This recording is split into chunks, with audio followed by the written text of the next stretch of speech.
No, actually, this is a good spot to ask about some of the procedures here and how this works, because this has become relevant actually before Trump had the assassination attempt. We'll talk about some of the requests that were made there at some point. But Robert F. Kennedy has been a well-known, viable candidate who's not going to win, but is a guy who has been running very much on the national stage publicly since the beginning-ish of 2023. He really blew up in summer 2023 when he was on a lot of huge podcasts. He was polling at one point in the fall last year at, I believe, 22% in one or two polls. So, like, viable candidate. And he's also the son of a guy who had his head blown off in public and the nephew of a guy who had his head blown off in public. So you'd think, like, maybe we'd want to protect this guy. Yet he asked for all this Secret Service protection over and over and over again and was denied over and over and over again and wasn't given it until after Donald Trump had the assassination attempt on him a year after he was requesting it. So when you have, in this case, a young senator back in 2007, before Barack Obama was Barack Obama, how does that process go down for someone like that to request getting protection and actually get it beyond just like the president literally has to sign it? Like, I'd imagine there's a lot of things that happen below that first. And this is a question that gets asked quite a bit because, and I'll be honest with you, I'm not in on these conversations, obviously, but it feels like to me sometimes it's more art than science when it comes to how they figure this out. Because what they're looking at is, from my understanding, and once again, I'm not involved in this stuff, but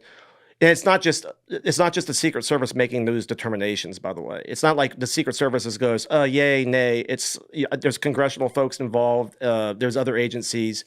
And obviously, the President of the United States can sign an executive order, which is what happened, I think, with RFK most recently. So I think with Obama back in the day, he was drawing such crowds and had such notoriety. And I think there's no question that him being an African-American president with getting this much notoriety and traction that early on played a role in it for obvious reasons, because of the history of our country and racism and some of the things that the big scourge that's kind of followed us through our history. I think they were being very careful about it. Now with RFK, my guess would be if you were to ask somebody why he wasn't getting it earlier, it's because he wasn't maybe getting those crowds or things like that. Now, this is a complete conjecture on my part. I don't know what and it's also polling. It's like how well are they doing? I mean, if you're a viable candidate, if you're doing really well and you're really up there in the top of the food chain of the candidates that are running, you're going to have a much higher likelihood, obviously. I think your point on Barack Obama is well taken because of how big of a movement he was very quickly and also his background and all that. I agree. But he's a major case. Someone like Robert F. Kennedy, though, again, summer 2023, that dude was recognized everywhere. He was going everywhere. He was a major, major figure online. So, and I don't know that you have the answer for it. I don't expect you to, but it's like, how do you not have and also, that? it would be they would not, unless there was a very extreme circumstance, we would not pick somebody up that early. You're talking about the conventions where they get officially nominated aren't until the summer of 2024. Right. So Obama was picked up earlier, and I don't remember the exact timing of when it happened. I just remember at the time it seemed early. But at the time, he was literally by then was the only candidate on the Democratic side. Okay, that's good to know. So it wasn't Hillary's like there wasn't a huge pool of people. And Hillary already had protection because she's a former first lady. Yeah. So I don't remember the timing or exactly where he was in the poll, but he was clearly doing very, very well. If they weren't at that time, if he wasn't ahead of her significantly, it was head to head. Okay. Guys, I want to be transparent about an editorial decision I made with this episode. What's going to happen next is I'm going to be skipping an hour ahead into the actual conversation that Mark and I had as we were sitting down for well over 3.5 hours. The reason I'm doing this is because we ended up spending the next hour on Mark's whole career in the Secret Service. It was a great, fun, and lively conversation, but we weren't really talking about the Trump assassination attempt on July 13th. And so I want to be respectful of your time as you you guys click this video to hear his perspective on that. So we are going to get to that full 2 hour and 20 minute portion of the conversation. And I'm going to release the 1 hour that I'm taking out as a separate episode this weekend. It will be available early on Patreon for my patrons. That link is in the description below. Before we get to the rest of this conversation that's going to cover Mark's analysis of July 13th, I do want to play a very small segment from what is now going to be the second episode that was smack dab in the middle of it that Mark said addressing July 13th, and then we're going to get right into it. So here's that clip to start. What happened, and we'll get to it, I know, on July 13th is inexcusable, and there's one agency to be blamed, and that's the U.S. Secret Service. It's not the Butler Police Department. It's not anybody else. It's our responsibility solely. Now that we got that statement there on the record, let's get to the full conversation about Trump. Here we go. Let's get to the lead we buried here, which is why we're talking. Obviously, what just happened, and everyone's still litigating this publicly. It's being litigated a lot harder, even privately, I'm sure. But Alessi, I sent you a video on text, actually, of AOC during the hearing with Kim Cheatle. Can you just pull up that vid on? It was a tweet. I just want to make sure we have that, because this is a good place to start. Because and pause it real quick because it's already started and we got to turn the volume on. But basically, AOC asked the question that we were all wondering about, which has to do with the perimeter and how this was done. Because obviously the shot came from between 400 and 450 feet away, which doesn't sound like a lot to a lot of other people, but I want to go through the process there. But let's play this real quick so we have it. Go ahead. You established earlier that the building upon which the shooter operated from was outside of that established perimeter, correct, for the Butler, Pennsylvania event? It was outside of our secure perimeter, yes. Now, that building was, I believe, 500. How far away was that building from the president? It was approximately 200 yards. 200 yards. Now,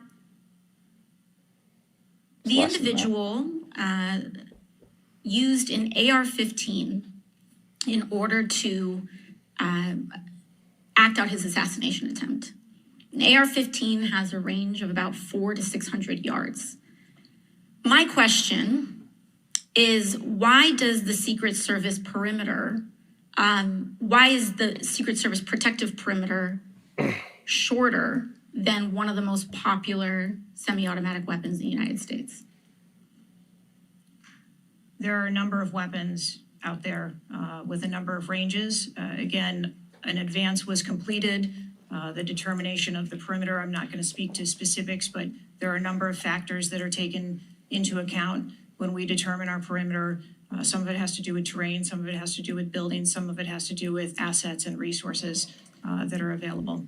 And so what I'm hearing is that a perimeter was not established outdoors in an outdoor venue that would prevent an AR-15, which is one of the most common weapons used in mass shootings, from being able to be within the range of Secret Service protection.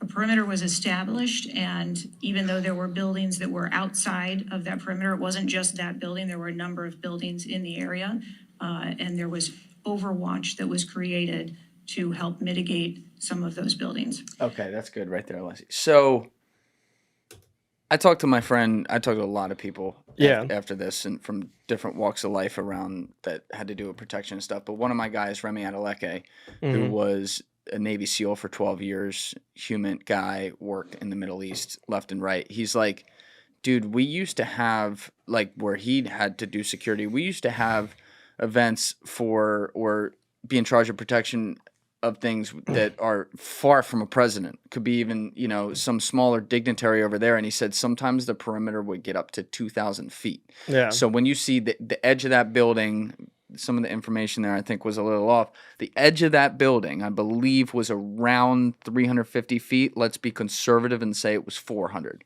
right? So feet, not yards. So you're thinking like 150 yards, I think is what I've heard. In 150, 170, something like that. In that ballpark. So my question is, why is there not a standard perimeter for any outdoor venue that the Secret Service has? And what do you think, without going into what went wrong, we can litigate that in a minute, but what do you think the process there was to determine where they put the actual perimeter? Okay, and so I'm just once again I'm going to preface this one more time. I'm not speaking for the U.S. Secret Service. I'm here in my own time, and the only information I have is what's been stated publicly. I'm not involved in this in the sense of in anything regarding the investigation or what the official, and then there is an investigation going on by the FBI.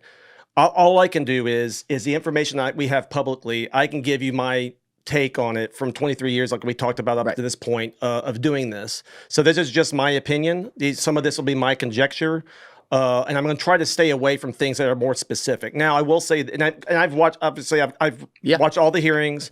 I've been following this extremely closely, publicly, like everybody else. I just come at it from a different point of view, just because of my experience on the job. And the other thing that's sensitive to me is, like, I know some of the people involved in this. Some of the people that were on that shift, I know very well. And let me just say before I get in, I'm not going to answer you, but please, the people who support Trump, the leadership on President Trump's detail, I know well. I've known some of these guys for decades.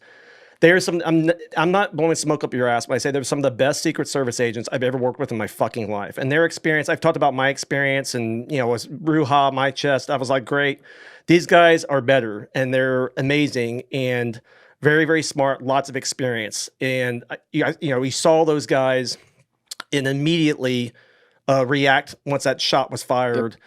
These are husbands and wives and fathers and mothers, and they jumped on there in a heartbeat, putting themselves between that weapon and trying to save the protectee, even if it meant their lives were going to be at high risk. Right. Because their vests aren't stopping that motherfucker. If they're taking more rounds, so they put themselves out there, and I thought how they reacted was amazing. Trump's detail is very well manned and very well run by some of the best agents I know. Okay. Now, talking about this, going back to your question, what I've seen is it looks like there's these outdoor rallies are hard. Like I said earlier, you have obviously the high ground issues. You have these open spaces, high speed ingress routes where it's like if somebody had a truck or something with bomb and just hauled ass. I mean, you have all these issues to mitigate. That said, like in this situation, and I think I saw the assistant director Rowe when he was testifying.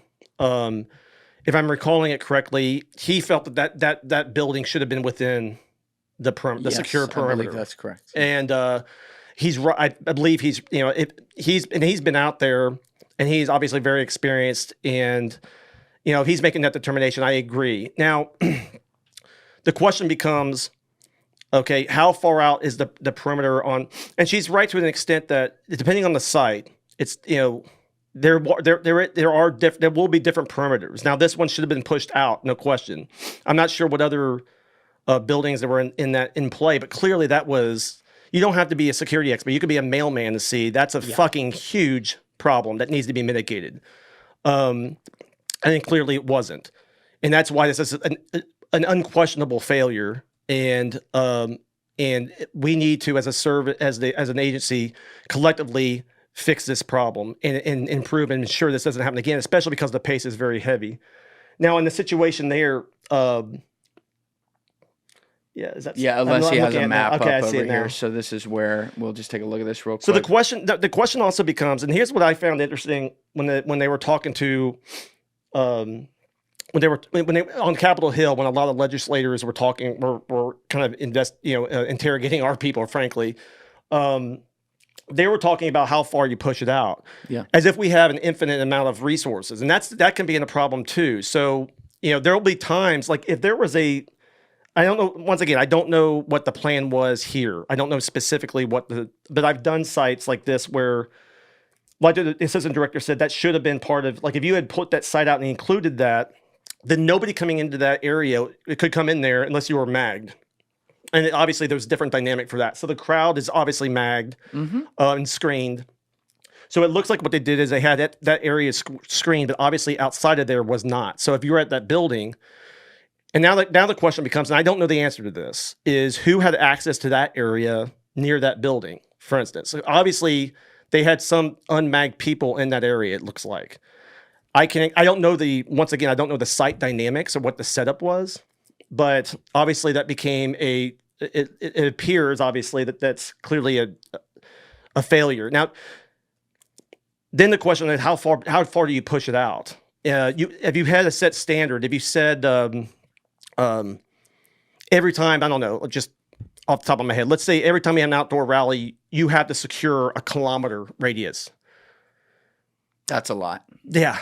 And you're talking about it's really not doable. I think if we can look at this map again real quick, I think what's really getting people in though is that it seems like the difference between 400 feet and 600 feet is not infinite resources.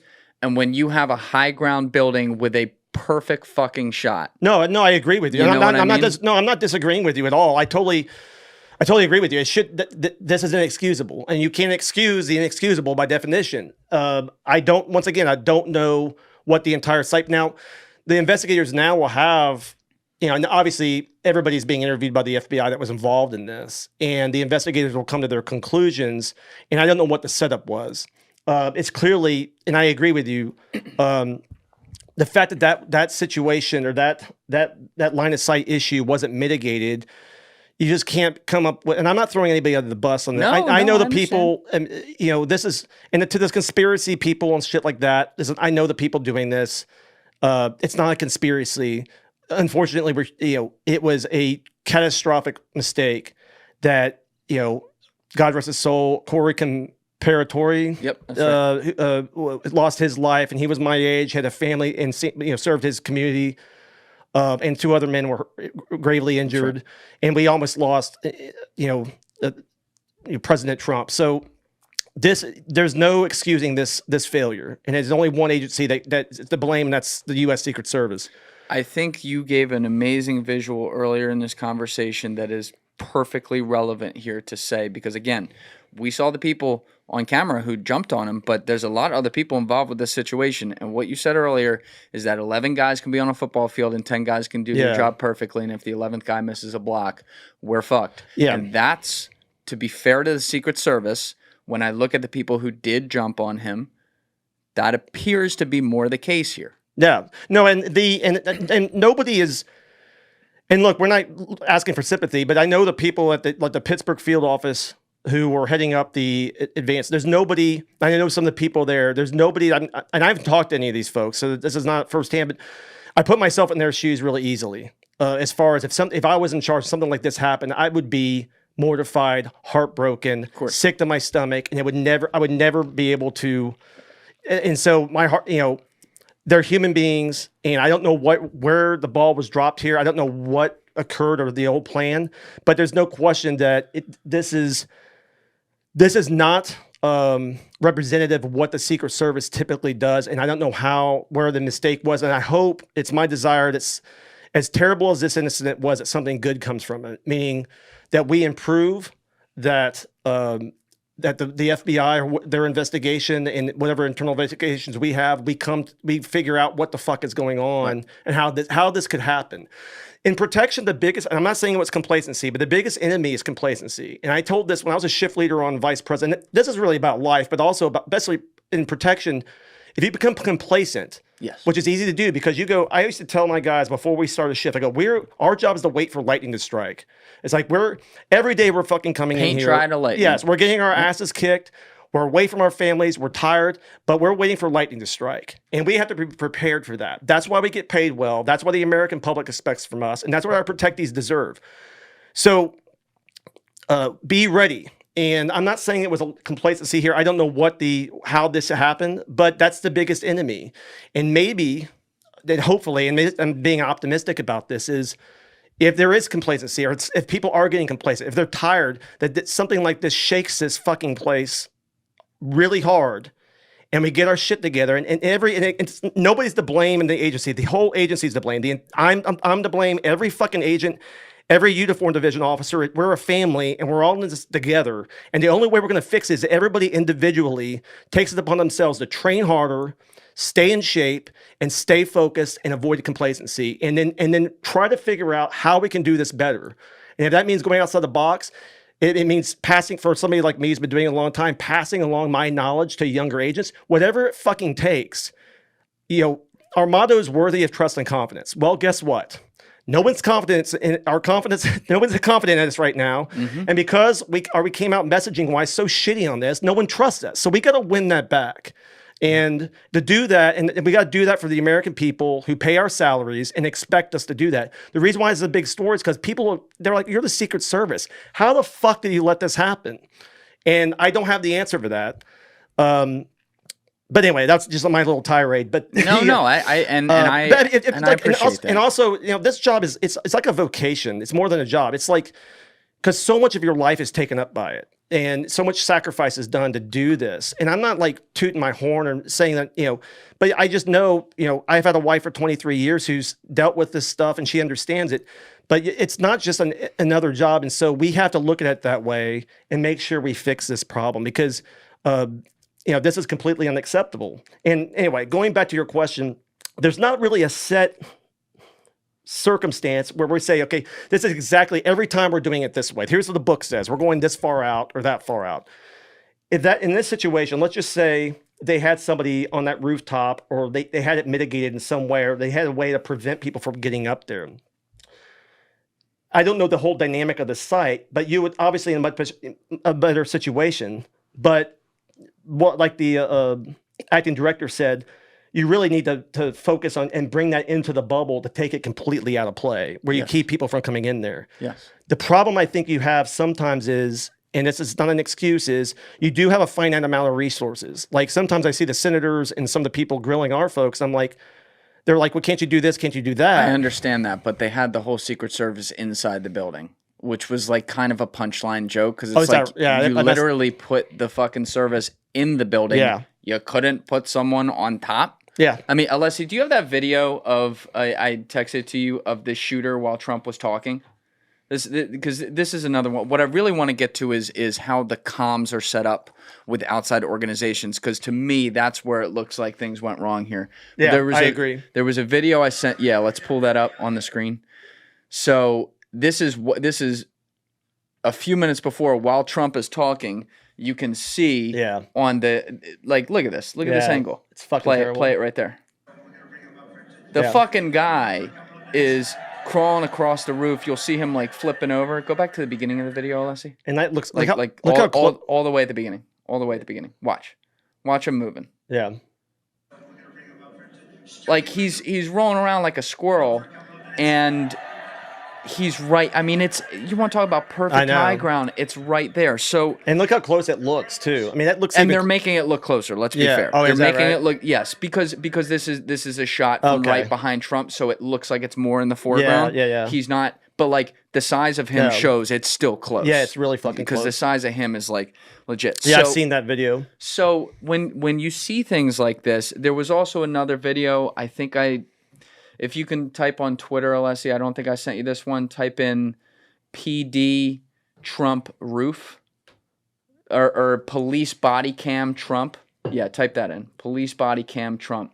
I want you to see this one because this really... Is this the latest one? Yes. Yeah, I think I have seen this. Yeah, it's on Twitter. Type it in.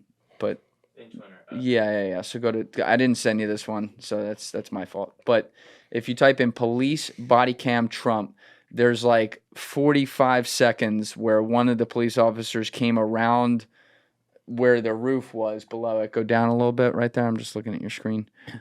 Where, that one right there. Let's put that on the screen. So what he's saying is that we were trying to tell the Secret Service that someone was up there. Yeah. Play this real quick. Yeah, is this 6 minutes? I've seen this one. I know which one you're talking about. Play it real fast. Go ahead. I don't think there's audio. Fuck. All right, get out of it. There should be a 45-second one. This is my bad. I should have sent you this. No worries. Go down, right there. No, go down. Where the fuck is go down. That one. 29. 29.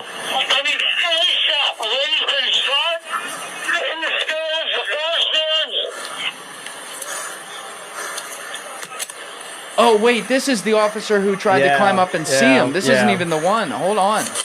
I haven't seen this.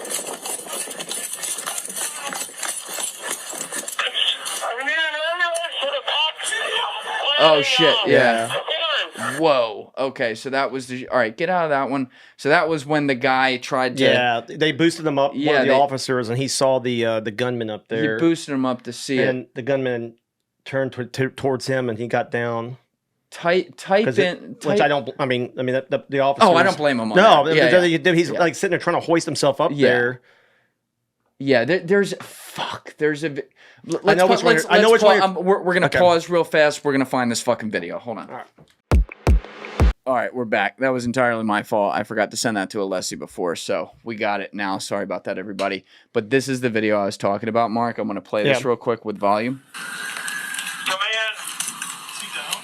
I don't know. 5036. Good. I need 5036, 5030. Start towards the farm sugar. I told them they need to post the guys over here. I told them that the Secret Service. I told them that Tuesday. I told them to post guys over here. I have no contact with you. What? No, we're inside. Alpha 1, Bravo 1. Thank you. There's the water tower. Post guys over here. I wasn't even concerned about it because I thought someone was on the roof. I thought that's how like, how now can you lose a guy walking back? They were on the roof. They were inside. They were inside. In the building. Because you need to go somewhere over on the left side. Because I thought we were going to post guys over here. I talked to the Secret Service guys. They're like, yeah, no problem. We're going to post guys over here. All right, cut it there.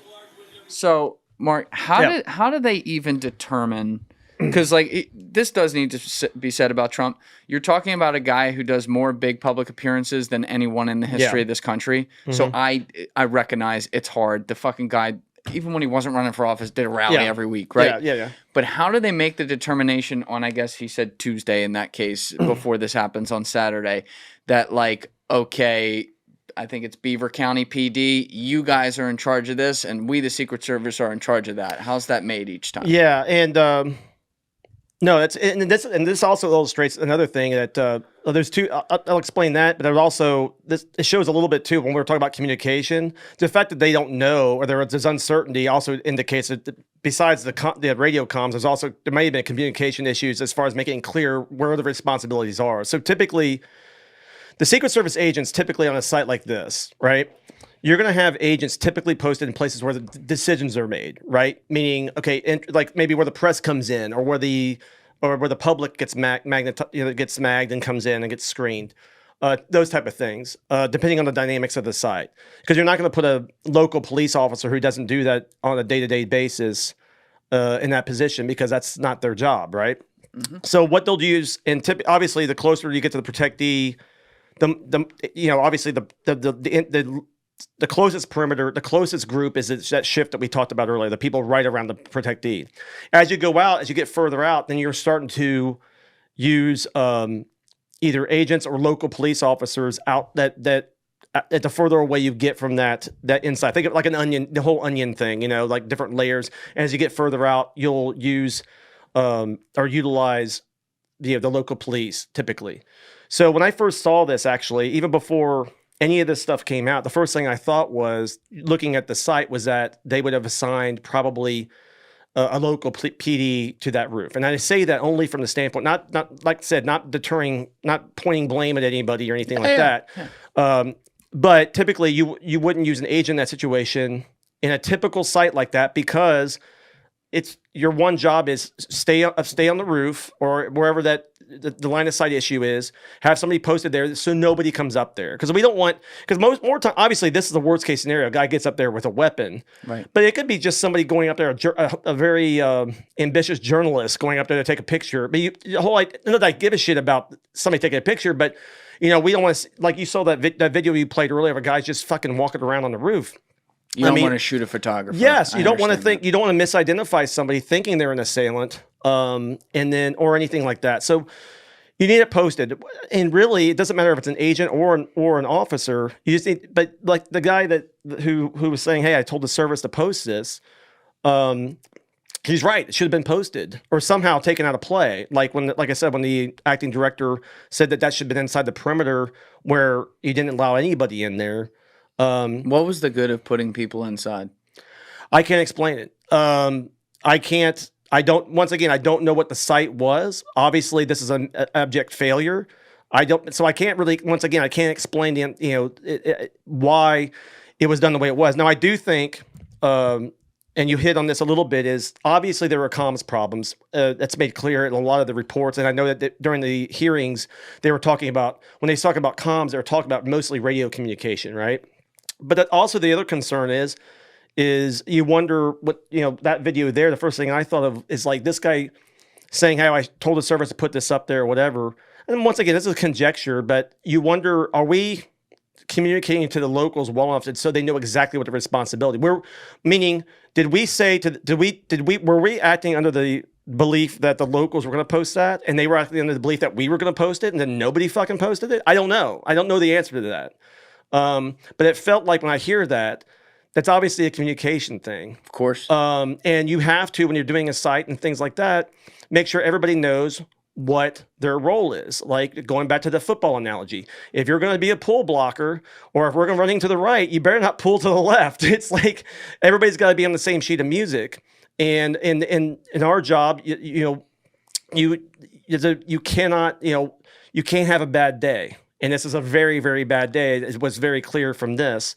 And I don't know the answers to, and I hope that, once again, going back, I hope that we improve from this and get better at this. And I hope if something good comes of it, because this has been so terrible, but I don't know why the ball was dropped there. I honestly cannot. And I kind of got the sense from Acting Director Rowe when he testified, he had the same kind of feeling, like the way he talked about what was up there and saw it firsthand. Is it possible? Ultimately, we can't point the finger at the local police, but we can't do our job without the local police. Yes. Yeah. I appreciate how you've been very upfront this entire episode and have reiterated several times that the buck stops with you guys because you're the ones in charge, yes, the agency of planning this. Yeah. I do think to be fair as well, though, again, this should have never been allowed to happen, but I think we do have to point some blame on the PD here the more I look at this as well, because Alessi, there's another video I sent you. I think the caption says something like, it was from Cheatle's testimony. She says something about 18 minutes, and she confirmed, this was one of the things that she confirmed, which was good. But the police had reports 18 minutes before. I want to play it. They had reports 18 minutes before that the shooter, the person who ended up, Thomas Crooks, was on the roof. Do we have it? There's a bunch here. Let me just pull up one.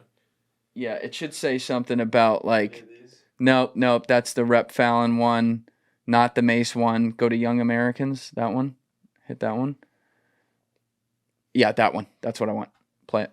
That at 5:45 p.m., approximately 18 minutes before President Trump took the stage, the Beaver County Emergency Services Unit noticed the shooter on the roof and photographed him. Is that a fact or not?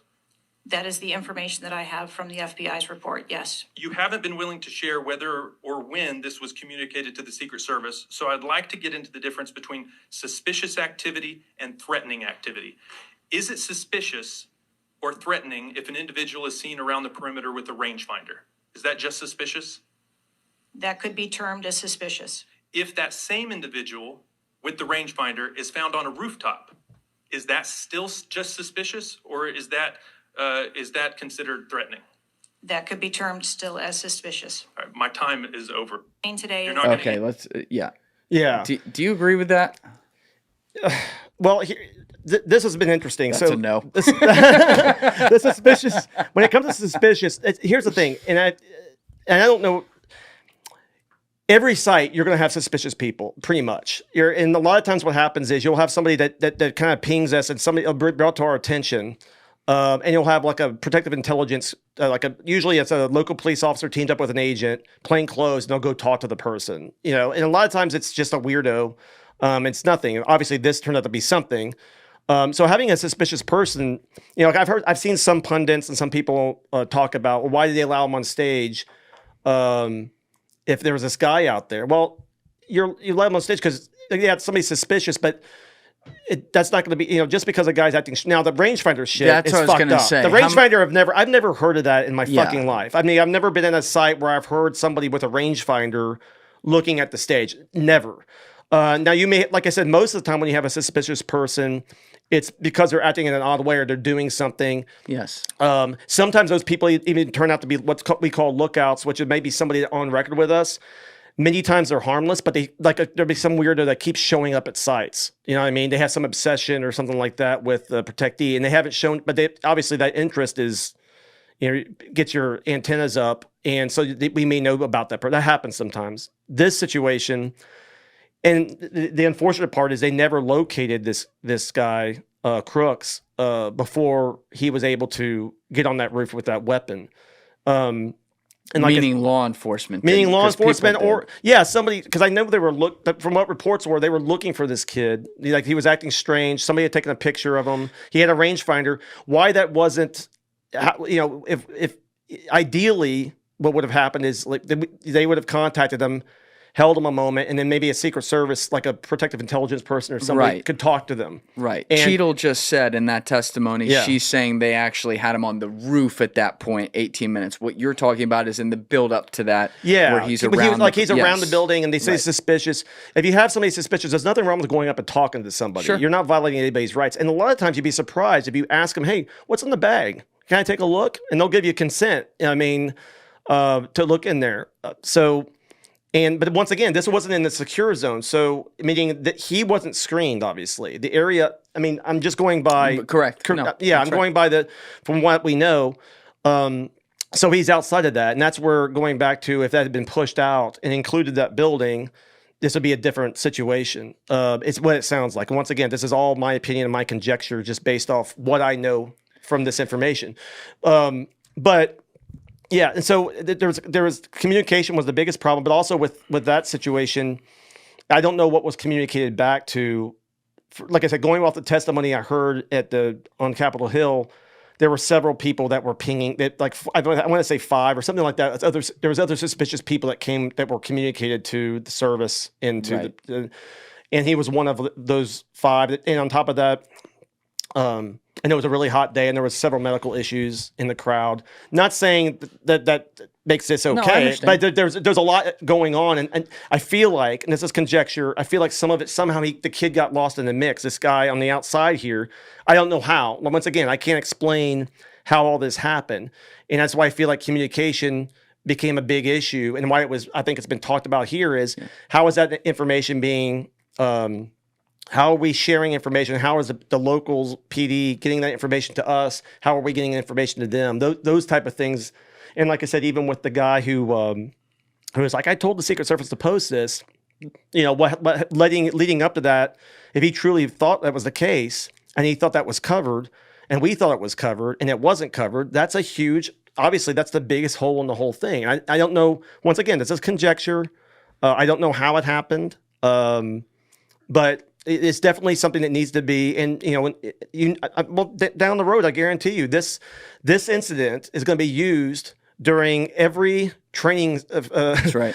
throughout for the rest of the. We still train or we still look at scenarios that happened in the past during our history, and learn from them. Whether it's the Reagan, maybe go back to Squeaky Fromm back in the 70s, or even going back to JFK.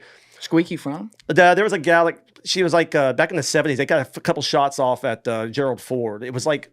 I don't know the backdrop of it, but there was Gerald Ford a couple times in the 70s are crazy anyway. She just plopped off some rounds, I think, from a handgun, but didn't really get close, but it was still, a fucked up situation. And she did it from a distance. I don't remember the whole background, but there was situations like that. And this incident's going to be used, every class that comes in, every new agent, they're going to use this. It's going to be, obviously, it's going to be heavily investigated. There's lots of video to see how this happened and learn from it. But yeah, I don't have the answers to, there really is no good answers to all of this, but it's clear, and everybody knows it's clear, and it's obvious when you see it that has to be, that roof has to be taken out of play. And for the life of me, I don't know why it wasn't. Alessi, can you pull up that ginger Guy Fieri video? The initial witness we saw.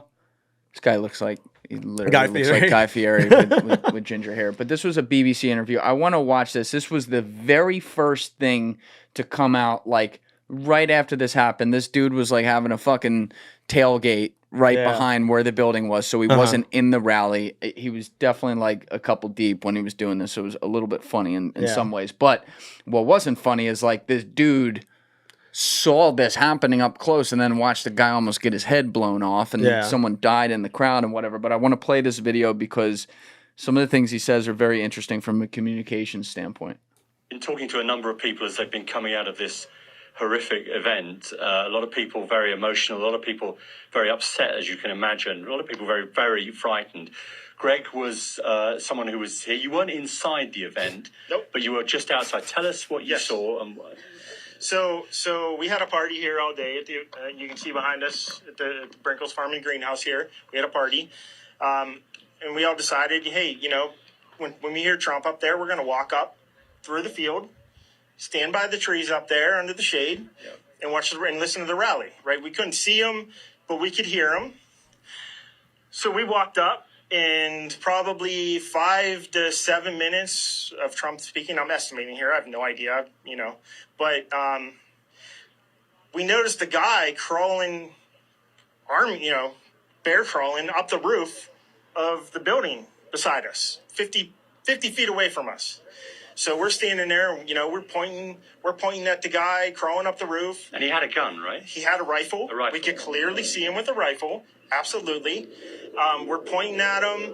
The police are down there running around on the ground. We're like, hey, man, there's a guy on the roof with a rifle.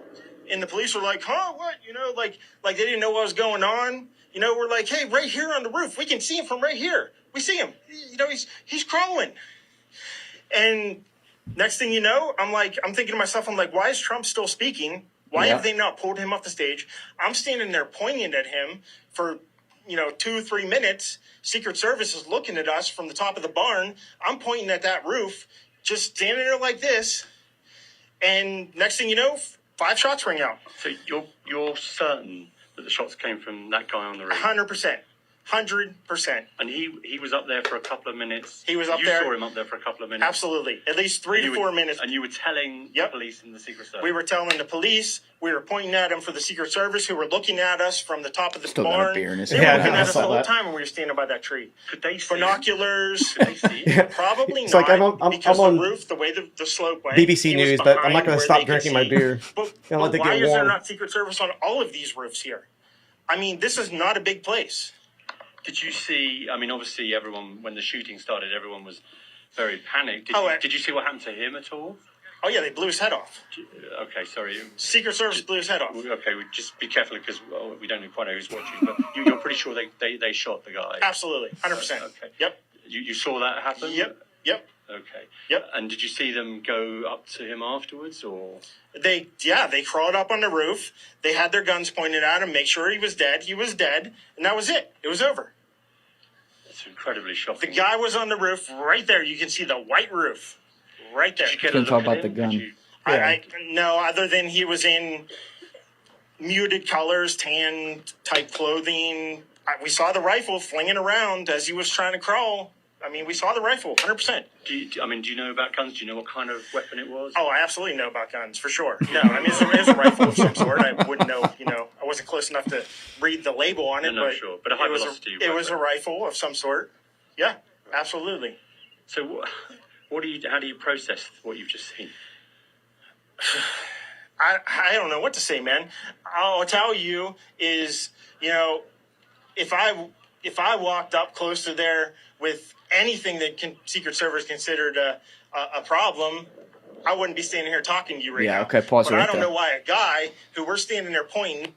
Yeah. So what's interesting to me is that they tell the PD. Mm-hmm.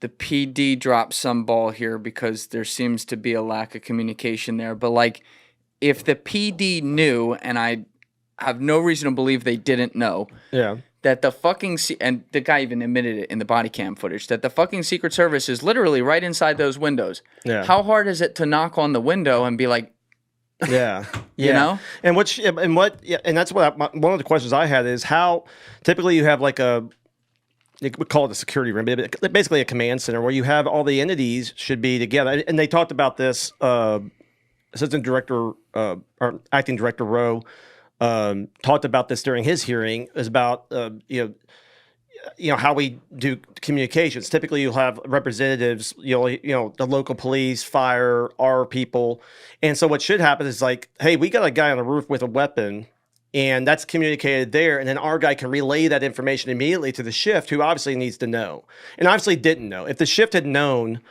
I mean, once again, I'm not there, I wasn't there, but I just know there's no fuck. If they know a guy has a gun on the roof, they're not letting him on the stage. They're not even. I mean, there's just no fucking way. And if he's on the stage and they hear that, definitively, we have a subject on the roof, 2 o'clock or whatever the case is, they're taking him off the stage immediately. So it's clear to me, at least, and once again, I wasn't there. I can't say there's 100% certainty. I'm conjecturing based off what information I have and how it would operate.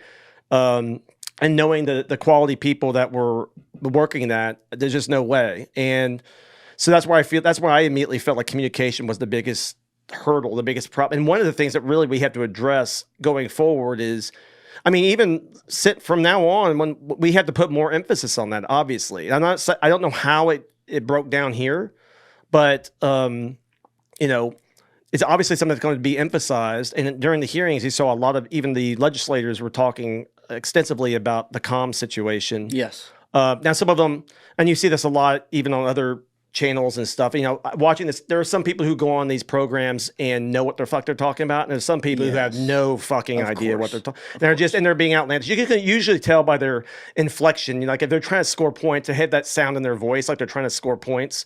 Whereas if somebody's more sober and serious and talking about it, they're usually more credible, in my view. Because those tend to be the people that seem like they know what they're talking about. But the comm situation, they're talking about having the same radios for all entities. Well, you're talking about 170 officers, including Secret Service and all kinds of different jurisdictions. That's where it can be hard, because you're not going to have everybody on the same channel. It's not possible. It's just not possible to get everybody on the exact same channel in a temporary site. Now, once again, I'm not a technical guy. This is not my fucking line here. I just don't think there's a realistic way of doing that. In fact, but the way we've done it in the past has been effective. It somehow just broke down here, is what it looks like to me. I think that the conversation, people would still be up in arms, like if there were an assassination attempt on the leading candidate for one of the parties, like it's going to happen. But if that building were 850 feet away, I think there would be a different tone of this conversation. And it was a sniper rifle instead of an AR-15. Yeah, I do think it would be a different conversation. No, I think so too. And and I'm obviously, and like I said earlier, putting all the we're the ones that by law who have to protect these guys and gals, all the protectees. But yeah, I don't think that I think that the local police, obviously, they have some things. We need to hear their side of things. We need to find out what our side of things, so we figure out where the breakdown was, because it would make sense to me that our guys thought that was covered. But I don't by their PD, and if not, maybe I'm wrong. I have no idea. But I just can't imagine, like you said, if that thing is a par 3, that's like I'm fucking hitting a 9-iron from there. So it's like, I'm taking pitch and wedge. Yeah. Well, I'm older than you, so I need more club.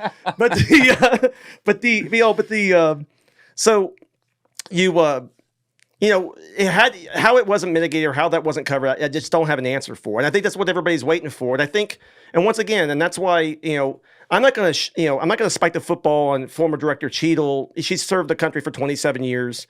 I don't know her. Look, it wasn't great when she came out, because what happens is it was one of the worst testimonies I've ever seen in my life. And I'm not going to disagree with that. And the problem was also is, we're a law enforcement agency. We're a federal law enforcement agency, and we answer to the people, just like a police department does. If there's a police department that has somebody says, "Hey, he abused my rights," or they use excessive force or something, they got to answer to that in some way. They got to either show that they did nothing wrong, but you can't just fucking hide, and you can't pretend like it didn't happen. You got to come out, and that's why I thought the acting director, Rowe, did a good job of coming out, and he basically said what should have been said from the get-go. This is on us. This is not on them.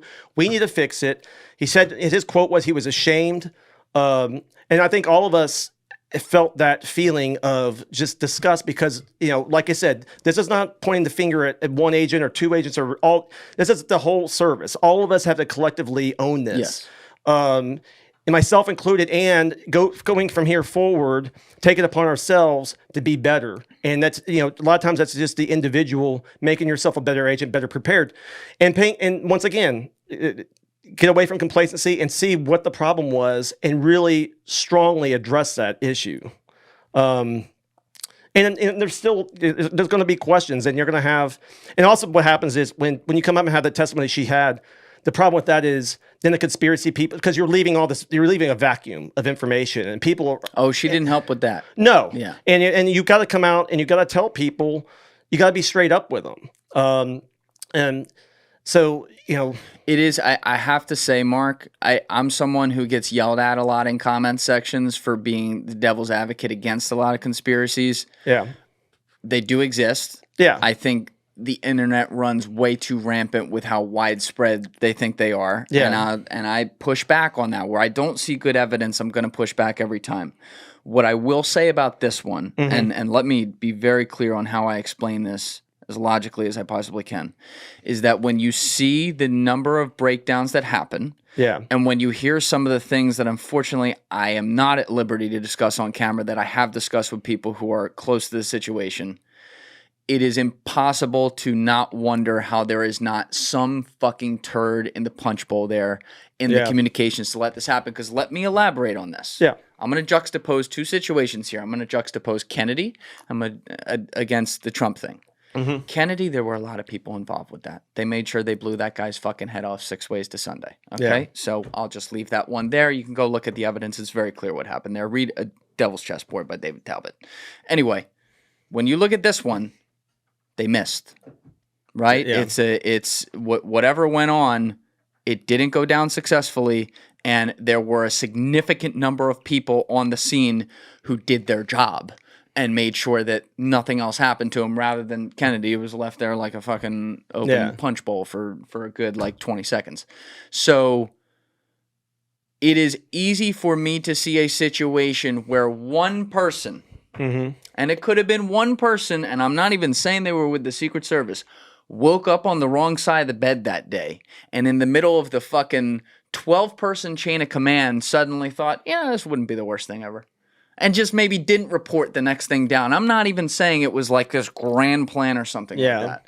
But do you understand why people at home can watch the videos we're watching, see the breakdowns at a million different levels, see the arrogance with which Kim Cheatle failed to answer questions, I should say, and sit home and wonder they tried to kill this guy. No, I don't. Look, people are entitled to, there's obviously nowadays there's a lot of information. I don't think that's the case. I know how this stuff works, and I think people are open to their opinions. And obviously, there's a lot of video, there's a lot of information out there. And I agree, when the response is so poor, it does lend itself. It opens things up that people make their own interpretation of what happened. I'm not a conspiracy theorist by nature. But I usually think it's just human beings are the broken, they make mistakes. The crooked timber of humanity. We're fuck ups, right? And myself included. And people screw up and they make mistakes. I think that's more likely the case where people are fallible and fucked up here. Now, if people have theories and believe that there was something more to it, like I said, people are entitled to their beliefs. I guess it's different, when you know the people and you've worked with these people for a long time. Even when it comes to people have conspiracies about government and stuff like that. If you live in Washington long enough, you realize more things happen by fucking accident or just stupidity or incompetence than it does by some nefarious, cabal. I think compared to the internet, you're right on that. Yeah. I agree with you. I think that everyone makes every fucking thing the worst conspiracy ever online and without evidence. And it takes so many people. Yes. And to your point, yours is actually, I don't agree with it, but yours, what you posited is more plausible. It's more plausible in these type of situations, I think, to have a small group or one or two people, because the bigger the ring, the more likely somebody's going to speak out or cover their own back or whatever. The information will come out from somebody who's involved in the conspiracy, right? So I think something is more likely. The smaller the group, the more likely it is to to keep it in-house, if you will, and not let it leak out. I don't think in this case, I don't think that's what happened. It's there's no excuse of how it happened. There's no excuse from the Secret Service's side to make it okay. Obviously, everybody wishes they could go back there with hindsight and get the comms right, mitigate that situation. Like everybody else, I think that's why, and fairly, we're getting completely waylaid in the press and we're getting crushed by everybody, and we deserve it. Because it's just so blatantly obvious that shouldn't have happened. And that's why I think, and initially what should have happened is just come out and just own it. And you don't have to give people aren't expecting us to say, hey, we have the answers right now, but they're expecting us to at least go, if my kid fucks up, I expect him to admit it, that he fucked up and he's going to fix it. Well, just because you're an adult and you're in charge of something, well, you've been taught that since you were in kindergarten. Own it and fix it. And it's awful what happened. We have to come out of this, a better agency. This has got to be a situation where now everybody's eyes are on it. And the reason why people are upset is because they did hold us to a standard, and they thought we were maintaining that standard, even with some of the mistakes we've had over the years. And when you think about it, every year, there's literally there'll be 10,000 sites done every year, right? We're talking about small, low level, president, vice president, former presidents, all those people. There's 10,000 sites a year. That almost seems low. Yeah, it probably is low. I mean, I'm sure like right now, there's probably, if somebody in headquarters is probably listening to this going, no, that's fucking way more than that, Brandenburg. 15, you asshole. You stupid fucker. Fuck. These fucking operational guys. You're not a good plant. Come on. Yeah, you're not a good plant. God damn, we sent you there to fucking do it right. You're supposed to set this to memory and then eat the paper. No, so you do thousands of sites a year. We've been protecting people since 1901. One mistake is one too many. We all know that. In that time, this is going to be way up there. Obviously, you got the JFK, you got Reagan, you got incidents with Ford, and now you got the Trump situation here. And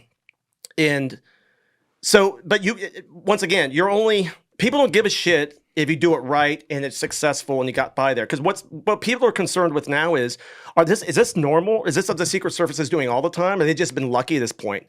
And that's fair for the public to ask that. And it's fair for pundits to ask that.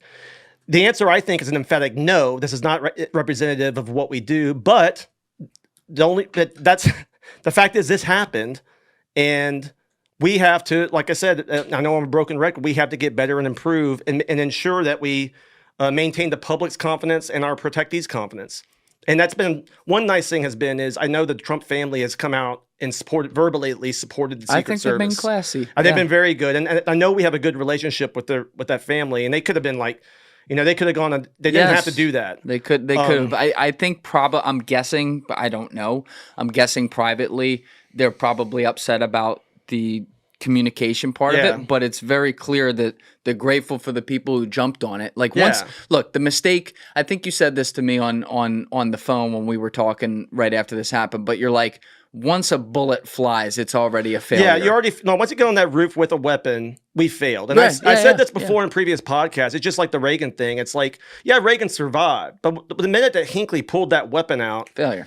We lost. That's an L, regardless of whether he gets hit, because the best protection is prevention, and that's what we expect to do. And that's why the public is asking us collectively, what the fuck's going on, guys? Because they know that too, and especially something as glaring as this. And there's no excuses to be made, but you've already failed once you do that, because it really is the advanced work and the planning and all that. That's where it's won and lost. Once again, the football analogy, you got to have a game plan. That's right. And you got to execute the game plan. But once it got there, what I'm saying is that the Trump family saw what they did, jumping on him, and got him out of there, and they're grateful for that. And I think that's great. And you've been clear on that, and I appreciate you being clear on that, because you don't want to throw people under the bus, especially who responded to the situation correctly as well. But like, there's certain things in the chain of commands with situations like this that is classified that you can't get into. Mm-hmm. But just on a broad level, when someone looks at a director of an agency, right? Like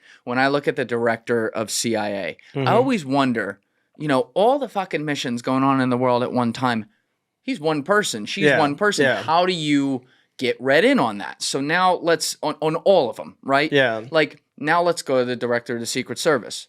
Obviously, she doesn't go to every event that happens. There's a million events happening every day. Yeah. But she's also got a job to run an entire agency that, as you laid out earlier, includes investigations, all different other kinds of things. So she's one person. She's going to be reported to on a lot of important things, but she's not necessarily like, the way I understand it, if Donald Trump is doing a fucking rally in Butler, PA on a Saturday afternoon, she's not sitting at the command center on a desk on a Bluetooth, you know, saying like, all right, Falcon says yes to that. Of course. That doesn't work. Yeah. So in some respects, there's only so much control she can have once the situation's underway.